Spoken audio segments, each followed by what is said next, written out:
Hi everyone, my name is Maria, And my name is Aaron. and today we will be talking about the paper that we chose for a literature review called Cyclodextrin Polymers with Nitrogen-Containing Tripodal Crosslinkers for Efficient PFAS Adsorption. Before we talk about the paper, we wanted to give you a brief introduction on what are PFAS. So PFAS are a group of chemicals that have been extensively used for industrial and military purposes since the early 1950s. And the reason why we care about them and their release in the environment is due to the fact that they are carcinogens and they can cause other adverse health effects, such as thyroid disease. And they are also very hard to degrade in the environment, so they're very environmentally persistent due to their chemical structure.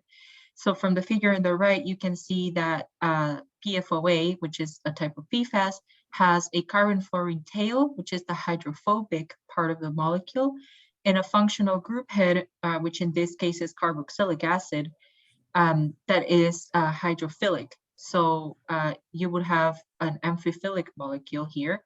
And one of the most commonly used absorbents for PFAS removal in drinking water are activated carbons, but their efficiency is limited due to the chemical structure of PFAS. So depending on that functional group head and the charge and the chain length of the carbon-fluorine tail, you could have less or more removal of PFAS in drinking water.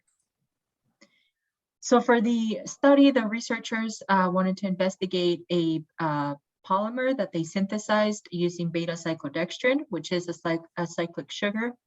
And they cross-linked this beta-cyclodextrin with a tripodal crosslinker. And these cross-linked beta-cyclodextrin-based absorbents can be tuned to remove either anionic or cationic PFAS. And they do this because they're in a powder form, so we have a liquid-solid interface going on here. And also, for the goal of the study, for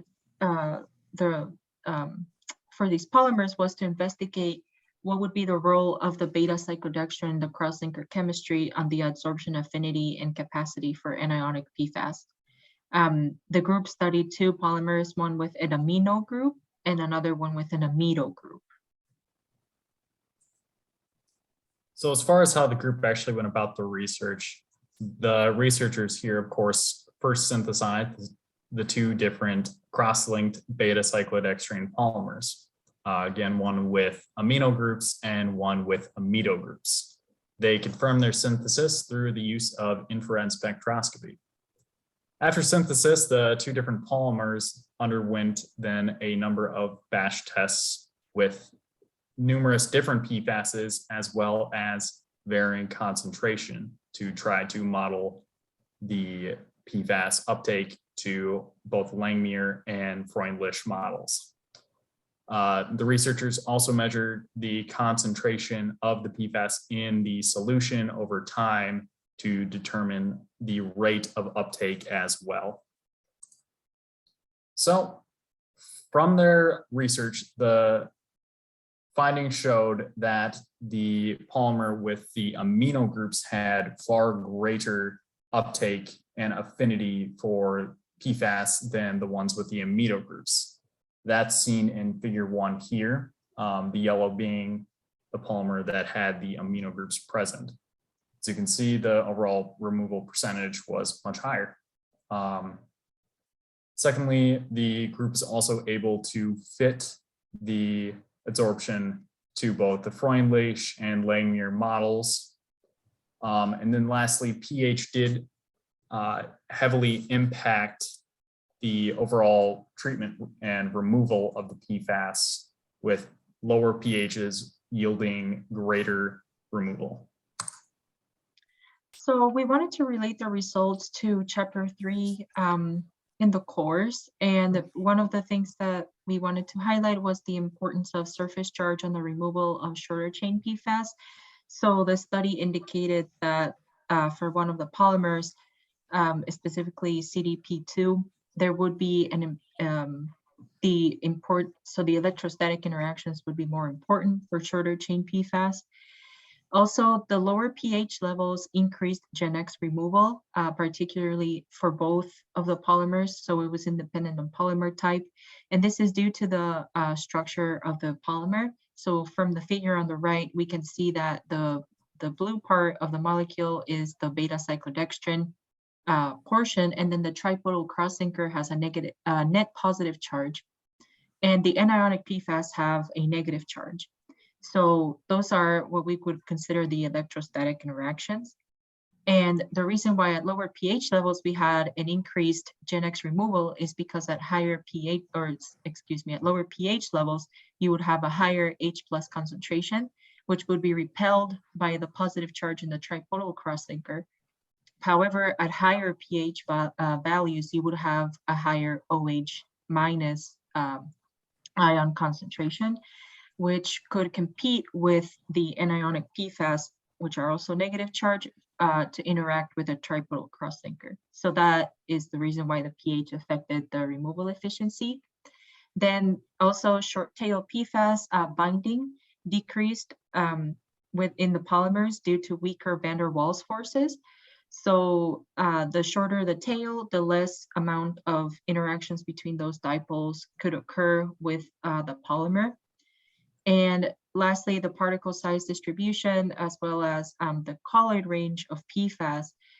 We learned that it is difficult to assume just one particle size from chapter 3, and it is also very difficult to determine what would be considered the volume or the size of the particle due to the cavities that you can find in these polymers.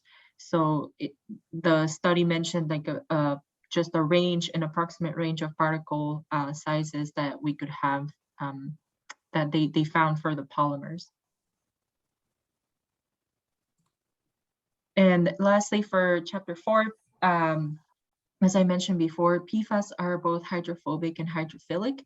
And so these are classified as surfactants, and chapter 4 discusses in more detail what surfactants are. And for the hydrophilic group, for the PFAS, it can hydrogen bond with water, which would increase its solubility, which is why you can, we have it in drinking water, and it's the main route of exposure.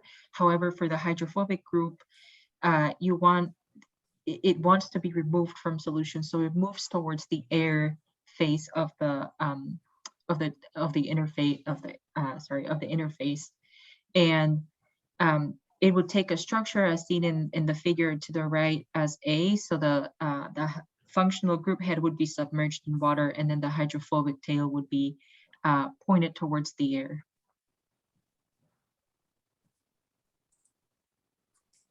So going forward with how this study related to chapter 4 was, of course, through bonding. That is how the PFAS is actually uptaked by the polymers used in this study.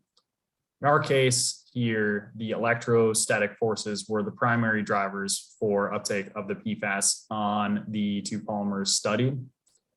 But there was also some cross-linking going on with the polymers absorbing to the PFAS as well.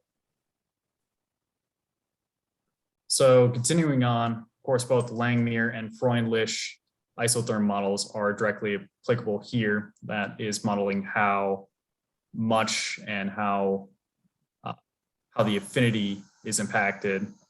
That's really what this study was trying to look at, which directly relates to both Langmuir and Freundlich. And as far as the major findings of the studies goes, the beta cyclodextrin polymers with the amino groups had overall great uptake of PFAS, and it was actually seen to be better than activated carbon. It had both greater affinity and a greater capacity for numerous different PFASs that were studied here. Then also both polymers, both amino and amido groups were able to uptake the PFAS, but again, the amino groups overall had greater treatment efficiency and removal. So some of the limits to our understanding while we were trying to understand this paper was primarily polymer chemistry and how they were synthesized. So if we would have had a better understanding on how these polymers work in polymer chemistry, we would have been able to better interpret the results of the study. Additionally, what are the properties of the adsorbents that could have impacted the selectivity between a solid and a sorbent? And lastly, the study mentioned that they used a combination of BET and nitrogen isotherms to figure out the surface area. So from the textbook, we learned what BET is, and we hypothesized that the reason why they use that that combination is because BET gets rid of that monolayer assumption and introduces a multi-layer assumption into its theory and modeling. So that coupled with nitrogen isotherms, which nitrogen has a strong affinity to stick to the surface of the gas and the solid interface, it could be used to determine the or better predict the surface area of the molecules. So that's why we think that's one of the reasons why we think that they used it, but it's a hypothesis and the paper did not mention exactly why. So that's also a limit to our understanding of particularly the surface area and the particle size distribution of these polymers. So these are our references, and thank you very much for listening to our presentation. Yep. Thank you and have a good day.